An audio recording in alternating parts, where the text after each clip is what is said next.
అందరికీ నమస్కారం. నేను మీ దేవి. ఫ్రెండ్స్, ఏంటి ఎప్పుడు మీకు వీడియో వెనుక వినిపించే నా వాయిస్ నేను ఇలా మీ ముందుకు వచ్చానని ఆశ్చర్యపోతున్నారా? మరేం లేదండి, యూట్యూబ్లో మారిన కొత్త రూల్స్ ప్రకారం ఇక మీ ముందుకి రావక తప్పలేదు.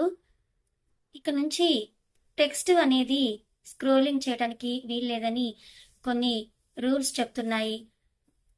వీలైనంత వరకు నేను టెక్స్ట్ స్క్రోలింగ్ ఇవ్వడానికే ట్రై చేశాను, కానీ టెక్ ఛానల్స్ వాళ్ళని అడిగితే కూడా లేదు, మీరు కనిపించే స్టోరీ చెప్పాలి అని అంటున్నారు.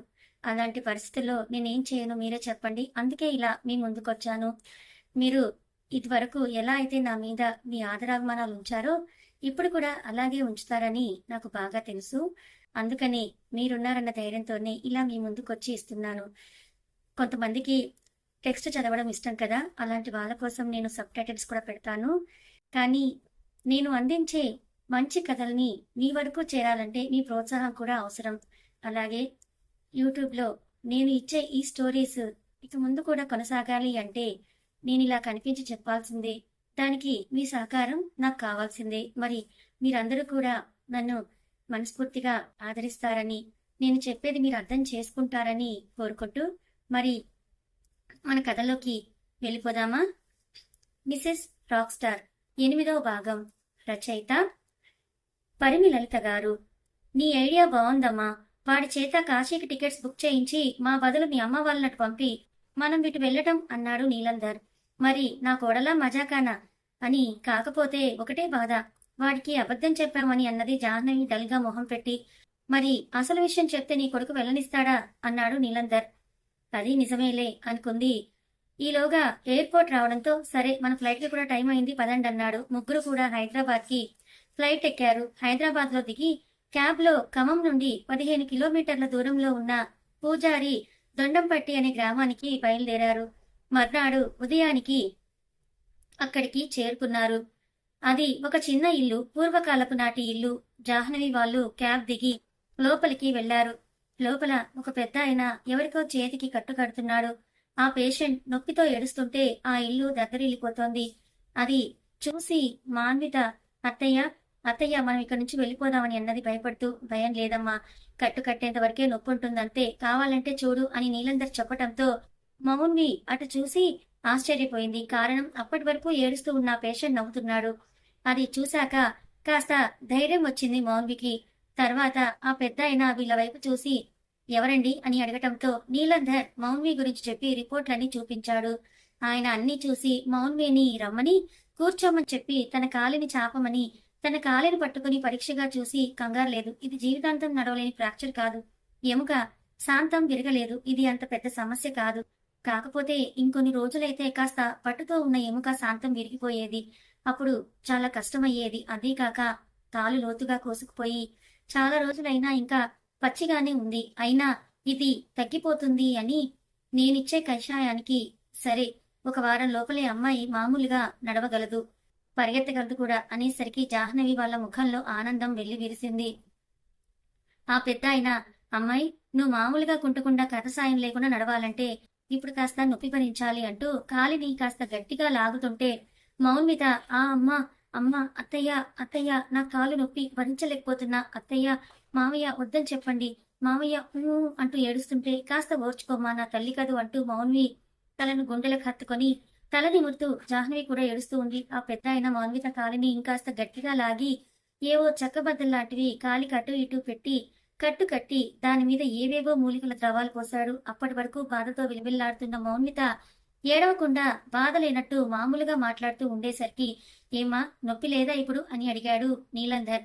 లేదు మావయ్య అని అన్నది నవ్వుతూ. ఆ తర్వాత ఆ పెద్ద ఆయన, ఇదిగోమ్మా ఈ కషాయం తాగు అని ఏవో మూలికల కషాయం ఇచ్చి తాగమనేసరికి మౌన్విత దాన్ని తాగింది. ఆ పెద్ద ఆయన, చూడండమ్మా, 1 వారంలో కట్టు తీస్తాను, కానీ అప్పటి వరకు తనను కాలు కదపకుండా జాగ్రత్తగా చూసుకోవాలి. ఇక మీరు చాలా దూరం నుండి వచ్చామంటున్నారు కాబట్టి మీకు ఇక్కడే బస ఏర్పాటు చేశాం, మీరు ఇక్కడే ఉండొచ్చు, ఇక సెలవు అన్నాడు జాహ్నవి వాళ్ళతో. స్వేదిని తల్లికి ఫోన్ చేసింది. హలో స్వేదిని, ఎలా ఉన్నావురా అని అడిగింది. ఐఆమ్ గుడ్, మీరెలా ఉన్నారు వదిన, ఎలా ఉంది అని అన్నది. మేం బాగున్నాం, మీ వదినకి కట్టు కట్టారు, 1 వారంలో లేచి నడుస్తుందన్నారు, అప్పటి వరకు ఇక్కడే ఉంటాం. ఓకే నువ్వు జాగ్రత్త, అది సరే, అన్నయ్య ఏమైనా ఫోన్ చేశాడా? లేదు మా, నేను కూడా ఇంట్లో లేను కదా, వాడికి చెప్పలేదు. వాడికి కోపం వస్తుందో ఏమో, చెప్పకుండా ఎక్కడికి వెళ్ళానో అని కంగారు పడతాడేమో, నేను చెప్తాలే వాడికి, ఉంటా బాయ్ అంటూ ఫోన్ కట్ చేసింది. రాకేష్ యవన్లు ఇంటికి వచ్చేసరికి వాచ్మెన్ వచ్చి కీస్ ఇచ్చాడు. ఏంటి కీస్ ఇస్తున్నావు, అమ్మాయి గారు లేరా అని అడిగాడు. రాకేష్ అతని నొసలు చిక్కిస్తూ, లేదయ్యా, అమ్మాయి గారు కూడా అమ్మగారు వాళ్ళతోని వెళ్ళిపోయారు అని వినయంగా సమాధానం చెప్పాడు. సరే నువ్వు వెళ్ళు అని లాక్ తీసి లోపలికి వచ్చారు. ఇల్లంతా చీకటిగా ఉండేసరికి లైట్స్ వేసి హాల్లో కూర్చున్నారిద్దరు. వాట్ బ్రో, స్వేదిని ఎక్కడికి వెళ్ళింది? ఆంటీ వాళ్ళతో తను కూడా వెళ్ళిందా అని అడిగాడు ఇవన్ రాకేష్ ని. చా, ఏంటిది, ఆ మౌనంలో వచ్చేదాకా దీంతో ఎంజాయ్ చేద్దామంటే ఇది కూడా మిస్ అయిందని లోపలే చిరాకు పడుతూ, ఏమో నాకు తెలియదు అని అంటుంటే రాకేష్ మొబైల్ రింగ్ అయింది. రాకేష్ కాల్ లిఫ్ట్ చేసి, హలో, మా చెల్లి మీతో వచ్చిందని వాచ్మెన్ చెప్పాడు, తను కూడా వచ్చిందా అని అడిగాడు. లేదురా, తన ఫ్రెండ్ కి యాక్సిడెంట్ అయిందట, అందుకే అనుకోకుండాది తన ఫ్రెండ్ దగ్గరికి వెళ్లాల్సి వచ్చింది. నీకు చెప్దామని రూమ్కి వస్తే నువ్వు లేవు, ఇంట్లో కూడా లేవు. అదిగాక మీరేమో ఇంట్లో ఉండరు కదా, అది ఒక్కతే ఉండలేనంటేను నేనే పంపించాను అన్నది. ఓకే మా, బాయ్ అంటూ కాల్ కట్ చేశాడు. యువనైతే లోపలే ఉడికిపోతున్నాడు. ఇది సడన్ గా ఫ్రెండ్ దగ్గరికి ఎందుకు వెళ్ళినట్లు? నిజంగా యాక్సిడెంట్ జరిగిందా, లేకపోతే వీడి భార్యకి నా పైన అంటూ కాఫీ ఇస్తున్నప్పుడు మౌన్వి వేలని టచ్ చేయడం గుర్తొచ్చి, ఎస్, దానికి ఏదో డౌట్ వచ్చినట్టుంది. చిచ్చి, లేదు లేదు, కాకపోతే చిలుకలు రెండు ప్రస్తుతానికి తప్పించుకున్నా నా పని అయ్యేంత వరకు ఇక్కడి నుంచి కదిలేదే లేదు అనుకున్నాడు. వారం రోజులు గడిచిపోయాయి. మౌన్వితకి కట్లు విప్పి, ఇప్పుడు మెల్లిగా నడువు తల్లి అన్నాడా పెద్దాయన. మౌన్విత లేచి కాలు కింద పెట్టి మెల్లిగా అడుగులో అడుగు వేస్తూ నడవసాగింది. మొదట 2 అడుగులు వేసినప్పుడు నొప్పి అనిపించింది. అడుగులు తడబడుతుంటే నడవలేకపోయింది. కానీ అలాగే చిన్నగా జాహ్నవి సాయంతో 4 అడుగులు వేసేసరికి జాహ్నవి సాయం లేకుండా తనంతట తానే నడిచింది, పరిగెత్తింది, ఆనందంతో గంతులు వేసింది. ఇక మౌన్విత జాహ్నవి వాళ్ళ ఆనందాలకి అవధులే లేవు. తర్వాత మౌన్విత జాహ్నవి వాళ్ళ కాళ్ళకి నమస్కరిస్తుంటే జాహ్నవి, ఏయ్ ఏంటిదిలే అంటూ తనని గుండెలకు హత్తుకుంది ఆనందంగా. అత్తయ్య, మావయ్య, మీ రుణం నేను ఎలా తీర్చుకునేది? అమ్మ కంటే ఎక్కువగా ఆదరించే తల్లి అని ఇంకా ఏదో అనబోతున్న మౌన్వి తను వారించాడు నీలంధర్. కాసేపటికి ఆ పెద్ద ఆయనకి కృతజ్ఞతలు తెలిపి ఇంటికి తిరుగుముఖం పట్టారు. అక్కడ కాశీ నుండి మౌన్విత అమ్మ వాళ్ళు కూడా తిరుగుముఖం పట్టారు. మర్నాడు జాహ్నవి వాళ్ళు ఢిల్లీలో దిగాక వస్తూ వస్తూ స్వేదిని పికప్ చేసుకున్నారు. అలా ముగ్గురు కూడా ఇంటికొచ్చారు. వచ్చి కాలింగ్ బెల్ కొట్టారు. కాలింగ్ బెల్ మోగడంతో షిట్, ఎవరు? ఓ, అమ్మ వాళ్ళు వస్తున్నామని చెప్పారు కదా అనుకుంటూ లేచి తలుపు తీశాడు. హాయ్ అన్న, గుడ్ మార్నింగ్ అంటూ లోపలికి వచ్చి, వదినా జస్ట్ మినిట్ అంటూ గబగబా వెళ్లి హారతి పళ్ళని తీసుకొచ్చి మౌన్వితకి హారతి ఇచ్చి బొట్టు పెట్టి కుడికాలకి లోపల పెట్టిన అమ్మ వదినమ్మా అని అంది. అక్కడ జరిగే తతంగం అంతా ఆశ్చర్యంతో చూస్తున్న రాకేష్, ఇప్పుడు ఏంటిదంతా, పని మనిషికి ఇలా హారతి ఇవ్వటం ఏంటి, నాన్ సెన్స్, అయినా ఏం ఘనకార్యం వెలగబట్టిందని అడిగాడు చిరాగ్గా. అబ్బా అన్న, వెయిట్ అండ్ వాచ్, నువ్వే చూస్తావుగా అని అంటూ నువ్వు రా వదినా అంటూ ఆహ్వానించింది. మౌన్విత నవ్వుతూ, ఓయ్ ఆడపడుచు గారు, నేను ఈ ఇంటి పని మనిషిని కాను, కోడలని మీ అన్నకు చెప్పు. కాదు కాదు, గుర్తు చెయ్యి అని అంటూ లోపలికొచ్చి లేడి పిల్లల గెంతులేస్తుంటే, రేయ్ అన్నయ్య, తనలో నీకు ఏదైనా చేంజ్ కనిపిస్తోందా అని స్వేదిని అడగటంతో అప్పుడు చూశాడు రాకేష్ మౌన్విత వైపు. మౌన్విత వైపు చూసిన రాకేష్ షాక్ అవుతూ, ఇది ఇది ఇది అంటున్నాడే కానీ మాట పెగలట్లేదు. ఓయ్ అన్నయ్య, ఏంటిది ఇది ఇది అంటున్నావు, నోట్లో నుండి మాట రావట్లేదు, ఏమన్నా ఆయిల్ గాని తాగావా ఏంటి అని అన్నది స్వేదిని అన్నను ఉడికించడానికి. ఆ మాటకి టక్కును తలతిప్పి చెల్లెలి వైపే కోపంగా చూసి మళ్ళీ మౌన్విత వైపు చూస్తూ, నువ్వు నువ్వు నడుస్తున్నావు, నీ చేతిలో స్టిక్ ఉండాలంటే, అబ్బా అన్నయ్య, వదిన చేతిలో స్టిక్ ఉంటే నీకు ఇక వాయింపులే, ఇలా అందరి ముందు ఏం వాయిస్తుంది, నిన్ను బాగుండదు కదా, అందుకే మీ గదిలో వాయిస్తుందిలే, కంగారెందుకు అని అన్నది పక్కకు తిరిగి నవ్వుకుంటూ. నువ్వు ముందు నోరుమి, లేకపోతే నా చేతిలో నీకుంటుంది వాయింపులు అని నువ్వెలా నడుస్తున్నావు, ఇది ఎలా సాధ్యం అన్నాడు. అయ్యో రామా, ఎలా నడవటం ఏంటండి బాబు, ఇదిగో ఇలాగే నా కాళ్ళతో నేనే నడుస్తున్నా అన్నది వెటకారంగా. నీ కాలు విరిగిందిగా, అది మీరే విరగ్గొట్టారు కదా అన్న తన వైపే షాకింగ్ గా చూస్తూ, వాట్, ఏం మాట్లాడుతున్నావు, నీ కాలు నేను విరగ్గొట్టడం ఏంటి, నాన్ సెన్స్, నీ కాలు నువ్వే విరగ్గొట్టుకున్నట్టున్నావు, వైరు మీద కాలేసి అన్నాడు తత్తరపడుతూ. ఉఫ్, నీకు ఈ నాన్ సెన్స్ అనేది ఒక ఊతపదం అయిపోయిందనుకుంటా, లేకపోతే ఇది తప్ప ఇంకో మాట రాదా, అయినా నాకు తెలుసులేండి నా కాలు ఎలా విరిగిందో అన్నది వ్యంగ్యంగా. ఏయ్ పిచ్చి పిచ్చిగా వాగకు, అసలు మీరు వెళ్ళింది కాశీ కదా, మరి ఇంతలోనే నీ కాలు ఎలా సరైంది, వెళ్ళేటప్పుడు కూడా కుంటుతూనే ఉన్నావు. కాశీ విశ్వేశ్వరుడు నాకు ప్రత్యక్షమై నా కాలు సరిచేసేశాడన్నది. ఓహో, తమరికి అంతుందా, అసలు మీరు వెళ్ళింది కాశీయేనా లేకపోతే ఆ పేరు చెప్పి ఏ హాస్పిటల్కైనా వెళ్ళారా అని అడిగాడు రాకేష్ అనుమానంగా. ఇంతలో జాహ్నవి, ఒరేయ్ పిచ్చి పిచ్చి అనుమానం మానుకో, మేము నిజంగానే కాశీ వెళ్ళాం. కాకపోతే అక్కడ ఒక అతని ద్వారా ఒక మూలికల వైద్యుని కలిశాం. ఆయన విరిగిన ఎముకలు అతికించడంలో సుప్రసిద్ధుడంట. మన మౌన్విని చూసి కాలి మీద ఏవో మూలికల పసరు పోసి కట్టుకట్టారు అంతే. మళ్ళీ మౌన్వి చక్కగా నడవగలుగుతోందన్నది జాహ్నవి. అబ్బా అత్తయ్య, ప్రయాణం చేసి అలసిపోయారు, ముందు మీరు వెళ్ళి ఫ్రెష్ అవ్వండి అని అంది స్వేదిని. కూడా నువ్వు కూడా వెళ్ళు మావయ్య, మీరు కూడా ఫ్రెష్ అయ్యారండి అని మంగమ్మ అంటూ పిలిచేసరికి ఆయ్ అంటూ వచ్చిన మంగమ్మ చూసి, ఏయ్ నేను రావద్దని చెప్పాను కదా అన్నాడు షాకింగ్ గా. తమరు రావద్దని చెప్పినారు బాబు, కానీ అమ్మాయి గారు రమ్మన్నారు, అందుకే వచ్చేసినాను. అయినా నాకు ఇంటికాడ ఉంటే ఏమీ తోచడం లేదు బాబు అని అంటే చిరాగ్గా ఏదో అనబోతూ ఉంటే మౌన్విత రాకేష్ ను మాట్లాడనివ్వకుండా, మంగమ్మ స్టోర్ రూమ్ లో నా సామాన్ తెచ్చి నా ఆడపడుచు గదిలో పెట్టు. అలాగే ఇవాళ టిఫిన్ కి పెసరట్టు ఉప్మా, వడా చెయ్యి, అలాగే అల్లపు చట్నీ కూడా చెయ్యి. నువ్వు చాలా బాగా చేస్తావట కదా అత్తయ్య గారు చెప్పారు అంటూ చెప్తున్న మౌన్వితతో, ఏయ్ నువ్వు ఉండాల్సింది స్టోర్ రూమ్ లోని, నీ లగేజ్ ఇక్కడ తేవడం ఏంటి అంటూ కోపంగా అంటున్నా రాకేష్ వైపే రెక్లెస్ గా చూస్తూ, ఇది నా ఇల్లు, నేను ఇంటి కోడల్ని, పని మనిషిని కాదు, నేను చెప్పింది చెయ్యి మంగమ్మ అని అంటే, మంగమ్మ అది చెప్పింది కాదు, నేను చెప్పింది నువ్వు చెయ్యాలి, ఆవిడ గారి సామాన్ ఇక్కడ తీసుకురావద్దు అని అన్నాడు. అది చెప్పింది చేస్తావా, నేను చెప్పింది చేస్తావా అని ఇద్దరు వాదించుకుంటూ ఉంటే, ఇక ఆపండి మీ వాదన, వదినా నేను ఈ సామాన్ అన్ని నా రూమ్ లో షిఫ్ట్ చేశా అంటూ వచ్చింది స్వేదిని. అది విని రాకేష్ వైపు చూసింది గర్వంగా. ఏయ్ అని చెల్లిని ఏదో అనబోతూ ఉంటే, గుడ్ గుడ్ మార్నింగ్ బ్రో అని అంటూ వచ్చిన యువన్ మౌన్విత వాళ్ళని చూసి, ఓ మీరు వచ్చేసారా అని స్టిక్ సాయం లేకుండా చూసి, వావ్ వాటే వండర్ మీరు అని అన్నాడు ఎగ్జైట్ అవుతూ. తనిప్పుడు స్టిక్ సాయం లేకుండా నడవగలదు యువన్ అని అంటూ చెప్పింది స్వేదిని. ఓ బేబీ వచ్చేసావా, ఇక నా పని నేను మొదలు పెడతా అనుకుంటూ మౌన్విత వైపే చూస్తుంటే మౌన్విత చిరాగ్గా అతని వైపే చూస్తూ, స్వేదిని ఎందుకో ఒళ్ళంతా గొంగలి పురుగు పాకినట్టుగా చిరాగ్గా ఉంది, పద మంగమ్మ నువ్వు నీ పని చూసుకో అనేసి అక్కడి నుంచి వెళ్ళిపోయింది. వెళ్తున్న మౌన్వితనే చూస్తూ, అబ్బా కోపంలో కూడా నువ్వెంత అందంగా ఉన్నావు baby, I love you dear అని అంటూ కళ్ళు మూసుకున్నాడు. అందరూ ఫ్రెష్ అయి వచ్చి డైనింగ్ టేబుల్ దగ్గర కూర్చున్నారు. మౌన్విత అందరికీ టిఫిన్ పెడుతుంటే తననే దీక్షగా చూస్తున్న యువన్ని చూస్తూ ఉంటే ఒళ్ళు మండిపోతోంది. ఏంటి వీడు ఇలా చూస్తున్నాడు, తినేసేలా, ఆ గుడ్లు చూడు గుడ్ల గోబలాగా అని తిట్టుకుంటూ వడ్డిస్తూ ఉంటే ఎలా అయినా తనను తాకాలని ప్రయత్నిస్తున్నాడు యువన్.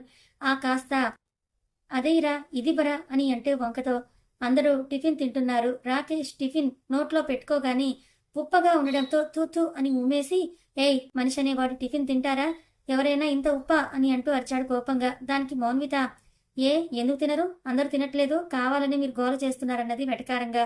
ఏయ్ అని అరుస్తున్న రాకేష్ తో, రే రా టిఫిన్ చాలా బాగుందిరా, మీ ఆవిడలా అదే అదే మౌన్విత గారిలా అనేసరికి అందరూ అతని వైపు కోపంగా చూడటంతో, ఓ అదే అదే టేస్టీగా చాలా బాగుంది, కానీ నువ్వెందుకులా ఉప్పని అదని అరిచి గోల చేస్తున్నావు, వాట్ హ్యాపెన్ బ్రో అని అడిగాడు యువన్. అవునరా మాకు బాగున్నది నీకెందుకు నచ్చడం లేదో మాకు అర్థం కావట్లేదు, ప్రతిరోజు ఇలాగే అంటున్నావు, కావాలని చేస్తున్నావని అర్థమైంది, కానీ మూసుకొని కూర్చొని తిను అంటూ కేకలేశాడు నీలందర్ రాకేష్ ని. అయ్యో రామా మావయ్య మూసుకొని ఎలా తింటారు, తెరుచుకొని తినమనండి అని అన్నది మౌన్విత కావాలని. అవునవును తెరుచుకొని తినరా అని అంటూ తినసాగాడు నీలందర్. ఓ షిట్ ఏమైంది వీళ్ళకి అని అనుకుంటూ తల పట్టుకొని, నిజంగానే ఉప్పగా ఉంది డాడ్ అన్నాడు మొహం అదోలా పెట్టి. రే నీ వెదర్ విషయాలు తెలుసు కానీ మూసుకొని తిను అని అంటూ మందలించిన జాహ్నవి. మీరు మెక్కండి కోపంగా అని అంటూ లేవపోతుంటే, అలా తింటూ మధ్యలో లేవకూడదురా, ముందు తిను అన్నది జాహ్నవి మళ్ళీ. మీరుండండి అత్తయ్య, ఆయన వెళ్ళనివ్వండి, పాపం ఈ అయ్యగారికి బయట ఇంకెవరైనా ఫుడ్ కాకుండా ఇంకేమైనా పెడతారన్నారేమో, లేదా ఏ రెస్టారెంట్లోనూ రూమ్లోనూ ఎవరైనా వెయిట్ చేస్తున్నారేమో ఈయన గారు అని మౌన్విత అంటూ ఉంటే జాహ్నవి కొడుకు వైపు కోపంగా చూస్తూ ఏరా అని అన్నది. రాకేష్ మనసులో దొంగమోహంది. అమ్మకి అనుమానం రేకెత్తిచ్చింది. అసలే అమ్మకి నేనంటే కోపం, ఇప్పుడు కనుక నేను ఈ టిఫిన్ తిని వెళ్ళలేదంటే నిజంగానే నేను గెస్ట్ హౌస్కే వెళ్తున్నాననుకుని ఇక అమ్మ నాతో మాట్లాడదు. అమ్మ కోపం అలక నేను భరించలేను, దానికంటే ఈ ఉప్పు కషాయమైన తిండి తినటమే బెటర్, నిజంగా టిఫిన్ ఉప్పగా ఉందంటే ఎవరూ నమ్మరు అనుకుంటూ, షటప్ తెలియకుండా మాట్లాడుకు, నేను అర్జెంటుగా వెళ్లాలని లేచాను, మా అమ్మ చెప్పింది కదా అందుకే తినేసే వెళ్తానుమా అని అంటూ కూర్చొని ప్లేట్లో ఉన్నదాన్ని తినటం స్టార్ట్ చేశాడు. వామో ఇది అందరికీ మంచిగా చేసి నా ఒక్కడి దానిలోని కావాలని ఉప్పు వేసి ఉంటుంది, చిచ్చి ఉప్పు వేయవేంటి, నా మొహం ఉప్పు పోసుంటుంది, చస్తున్నా తినలేక, ఉప్మా పెసరట్టు తిన్నట్టు కాదు ఉప్పు తింటున్నట్టుగా ఉంది, దీని కాళ్ళు సరయ్యేసరికి నేనే కావాలని దీని కాలు విరగ్గొట్టానని తెలిసి ఇది నా మీద రివెంజ్ ప్లాన్ చేస్తున్నట్టుగా అనిపిస్తోంది. దీన్ని బట్టి అనుకుంటూ చెప్తాని నీ సంగతి అనుకున్నాడు మనసులో. కక్కలేక మింగలేక ఏడుస్తూ తింటున్న రాకేష్ని చూసి లోపల ఏయ్ అంటూ డాన్స్ వేస్తోంది మౌన్విత. ఏమండి ఇంకొంచెం అని అంటూ కొసరు పెట్టి బలవంతంగా తినిపించేసరికి ఏయ్ నాది పొట్టనుకున్నావా చెరువనుకున్నావా ఓ పెట్టేస్తున్నావు అంటూ గబగబా అక్కడి నుంచి లేచి వాష్రూమ్కి వెళ్ళి యాక్ యాక్ అంటూ మొత్తం కక్కేసి హమ్మయ్య ఇప్పుడు రిలీఫ్గా ఉంది, ముందేదైనా స్వీట్ తినాలి, నోరంతా ఉప్పగా అదోలా ఉంది అని అనుకుంటూ బయటకొచ్చేసరికి ఎదురుగా మౌన్విత స్వీట్ బౌల్ పట్టుకొని నుంచొని స్వీట్ కావాలా నాయనా అని అన్నది నవ్వుతూ. ఏం మాట్లాడకుండా మౌన్విత వైపే చూస్తున్నాడు కోపంగా రాకేష్. అయ్యో రామా మిమ్మల్నేనండి బాబు, స్వీట్ కావాలా నాయనా, మాట్లాడరే, సరేలే నేనే తింటాను అని బౌల్లో ఉన్న గులాబ్ జామున్ను స్పూన్తో కట్ చేసి కొంచెం నోట్లో పెట్టుకుని ఆహా అమృతం, నోట్లో వేస్తే కరిగిపోయేలాగున్నాయి, చాలా స్వీట్గా ఉన్నాయి అంటూ ఆస్వాదిస్తూ తింటున్న తనను తినేసేలా కొరకొర చూస్తూ అక్కడి నుంచి వెళ్ళబోతూ ఉంటే స్వీట్ అండి తినండి లేకపోతే అత్తయ్యను పిలవనా అన్నది మౌన్విత వెటకారంగా. ఇంతలో రే రాకేష్ ఎంతసేపు ఉంటావురా ఆ వాష్రూంలో అని అంటూ వచ్చి ఓ మౌన్విత గారు మీరు కూడా ఇక్కడే ఉన్నారా అన్నాడు యువన్ను చూడగానే మౌన్విత ముఖంలో భావాలు మారి గొంగళి పురుగును చూసినట్టు అసహ్యంగా చూసింది యువన్ వంక. యువన్ అదేమీ పట్టించుకోకుండా చిన్నగా మౌన్వితకి మాత్రమే వినిపించేలా ఓ స్వీట్ నాకిష్టం అయినా గులాబ్ జామ్ అంటూ కళ్ళు పెద్దవి చేసి నాకోసమేనా, థ్యాంక్స్ అండి అంటూ తన చేతిలో ఉన్న స్వీట్ బౌల్ తీసుకోబోయాడు. ఇది మీకోసం కాదండి, ఇది నేను ఎంగిలి అన్న మౌన్విత మాట పూర్తి కాకముందే ఓహో ఎంత అదృష్టం నాది, మీరు తిన్నా అదే మీ స్వీట్ ఎంత అదృష్టం చేసుకుందో, మీ పెదవులను టచ్ చేసిన ఈ స్పూన్ కూడా ఎంత అదృష్టం చేసుకుంది, ఆ అదృష్టం నాకు కూడా అని ఇవన్ మాట పూర్తి కాకుండాని పెళ్ళైన ఆడవాళ్ళతో మాట్లాడే విధానం ఇది కాదండి, మీ స్థానంలో ఇంకెవరైనా ఉంటే ఈ పాటికి నా చేతికున్న 5,000 లచ్చు ఇలా మాట్లాడిన వారి చెంప మీద ఉంటుంది, మీకు స్వీట్ మా పని మనిషి చేత పంపిస్తానని కోపంగా అక్కడి నుంచి వెళ్ళిపోయింది మౌన్విత. ఎంత పొగరే నీకు, ఇండైరెక్ట్ గా చెంప పగలగొడతాను నాకే వార్నింగ్ ఇస్తావా, చూస్తాననుకుంటూ మౌన్విత వెళ్ళిన వైపే కోపంగా చూస్తూ ఉన్నాడు. రేయ్ ఏంట్రా అలా ఉన్నావు, ఏమైందని అడిగాడు రాకేష్. అబ్బే ఏం లేదురా, నాకు కాస్త హెడేక్ గా ఉంది, సో నేను రాలేనురా, ఇంట్లోనే రెస్ట్ తీసుకుంటా అని డల్ గా చెప్పేసరికి ఓ సోకేరా, ఇవాళ ఫ్రీ కదా, ప్రోగ్రామ్స్ కానీ రిహార్సల్స్ కానీ ఏమీ లేవు కదా, ఈ రోజంతా రెస్ట్ తీసుకో ఓకేనా అని చెప్పి అక్కడి నుంచి వెళ్ళాడు రాకేష్. నన్నే కొడతాని వార్నింగ్ ఇస్తావా అంటూ కోపంతో పళ్ళు నూరుతూ ఉంటే అయ్యో ఎందుకు బాబు అట్ట పళ్ళు నూరుతున్నారు, ఈ సీట్ కోసమే కదా, ఇదిగోండి బాబు అమ్మాయి గారు మీకు ఇమ్మని చెప్పినారు అంటూ వచ్చింది మంగమ్మ. నాకొద్దు తీసుకెళ్ళన్నాడు కోపంగా యువన్. కథ కొనసాగుతుంది. మరి ఈ కథ మీకు ఎలా అనిపించింది, నచ్చిందా? నచ్చితే లైక్ చేయండి, మరి కొంతమందికి షేర్ చేయండి. ఇలాంటి మరిన్ని మంచి కథల కోసం ఛానల్ని సబ్స్క్రైబ్ చేసుకోండి. Thank you so much for watching.